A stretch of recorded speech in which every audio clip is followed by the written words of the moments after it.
کہ high court کے جج صاحبان کے تبادلے جو ہیں ابھی تو قانون کے مطابق ان کی مرضی کے بغیر نہیں ہو سکتے۔ 27ویں آئینی ترمیم میں یہ سن رہے ہیں کہ اب کسی بھی جج کو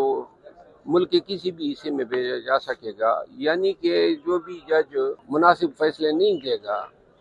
یا طاقتور یا مقتدر حلقوں کے مرضی کے مطابق فیصلے نہیں دے گا تو وہ پاکستان کی کسی بھی کونے میں ٹرانسفر ہو سکتا ہے۔ یہ عدلیہ کی آزادی پہ میرا خیال ہے ایک حتمی یلغار ہے۔ خلاف جو ہے وہ مقدمات ختم کر لیں گے، وہ کہتے ہیں کہ ہم 9 مئی کے مقدمات واپس لے رہے ہیں، تو آپ جواب جمع کریں۔ دیکھیے میں آپ کو عرض کروں، آج بھی میں اپنے خلاف جو پی ٹی آئی کے لیے اسٹرگل کی تھی 9 مئی کے بعد، وہ مقدمے آج لگے ہیں، کوئی 22 مقدمات ہائی کورٹ میں مقرر ہیں، اور مزے کی بات یہ ہے تقریباً 2 سال ہو گئے ہیں میں آ رہا ہوں، اور صوبائی حکومت، اے جی آفس، پولیس یہ حتیٰ کہ جواب تک نہیں جمع کر رہے ہیں، اور کم از کم ایٹ لیسٹ جواب جمع کرنے سے یہ ادراک تو ہوگا کہ کون سے مقدمے جو ہیں وہ میں نے کنٹیسٹ کرنے ہیں،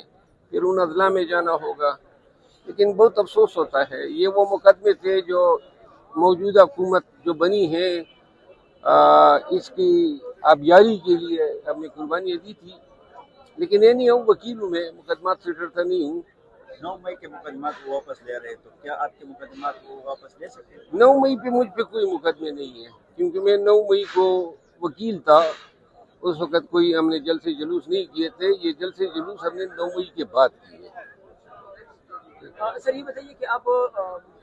حکومت نے جرگہ بلایا ہے 12 کو، امن جرگہ خیبر پختونخوا کا، تو اس کو کس طرح آپ دیکھتے ہیں صوبے میں صورتحال ہے اس وقت؟ اچھی بات ہے، ایک اچھی کاوش ہے۔ یہ خیبر پختونخوا کے عوام جو ہیں اور خیبر پختونخوا کی حکومت دونوں بڑے سٹیک ہولڈر ہیں صوبے میں امن و امان کے حوالے سے، تو لہٰذا یہ جو جرگے سے جو بات چیت کے ذریعے جو مشاورت اور جو تجاویز آئیں گی وہ پوری قوم کے سامنے آئے گی کہ لوگ یہاں کی کیا کہتے ہیں، جو اس بدامنی کو سفر بھی کر رہے ہیں اور اس کو جھیل بھی رہے ہیں۔ لہٰذا یہ اچھا سلسلہ ہے،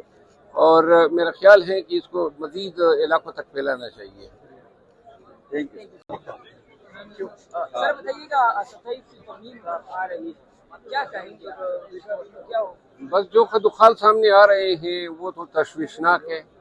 یعنی کہ ہائی کورٹ کے جج صاحبان کے تبادلے جو ہیں ابھی تو قانون کے مطابق ان کی مرضی کے بغیر نہیں ہو سکتے۔ 27ویں آئینی ترمیم میں یہ سن رہے ہیں کہ اب کسی بھی جج کو ملک کے کسی بھی حصے میں بھیجا جا سکے گا، یعنی کہ جو بھی جج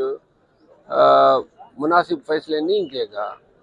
یا طاقتور یا مقتدر حلقوں کے مرضی کے مطابق فیصلے نہیں دے گا تو وہ پاکستان کی کسی بھی کونے میں ٹرانسفر ہو سکتا ہے۔ یہ عدلیہ کی آزادی پہ میرا خیال ہے ایک حتمی یلغار ہے، اور میرا خیال ہے رہی صحیح کسر اب یہ 27ویں ترمیم پوری کرے گی۔ عدلیہ کی آزادی جو ہے 26ویں آئینی ترمیم سے کمپرومائز ہوئی، اور 27ویں آئینی ترمیم جو ہے یہ اس کی کلمینیشن ہے۔ پھر یہ بھی سن رہے ہیں کہ آرٹیکل 199 میں جو ہے جو بنیادی انسانی حقوق کے تحفظ کے اختیارات ہیں اس میں بھی کچھ کمی کی جا رہی ہے۔ یہ بھی سن رہے ہیں کہ جو صدر پاکستان کے اختیارات ہیں وہ شاید وزیر اعظم کو منتقل کیے جا رہے ہیں، لیکن اور کیا کیا چیزیں ہیں یہ تو مسودہ دیکھ کے ہی پتہ چلے گا، لیکن یہ کنفرم ہے کہ 27ویں آئینی ترمیم آ رہی ہے۔ اب یہ دیکھنا ہے اس میں زیادہ جو کلیدی رول ہوگا وہ پاکستان پیپل پارٹی کا ہوگا، کیونکہ بہت ساری چیزیں جو ہیں وہ 18ویں آئینی ترمیم میں ہوئی تھی، اور ان ترمیمات کے ذریعے 18ویں آئینی ترمیم متاثر ہوگی، جس کے پروٹیکشن کے لیے زرداری صاحب نے اور بلاول بھٹو صاحب نے بڑی ہی بلند بانگ دعوے کیے تھے، اور اب یہ دیکھنا ہوگا کہ کیا پیپل پارٹی جو ہے وہ اپنی بات پہ ٹھہرتی ہیں یا نہیں۔ مروز صاحب یہ بتائیے کہ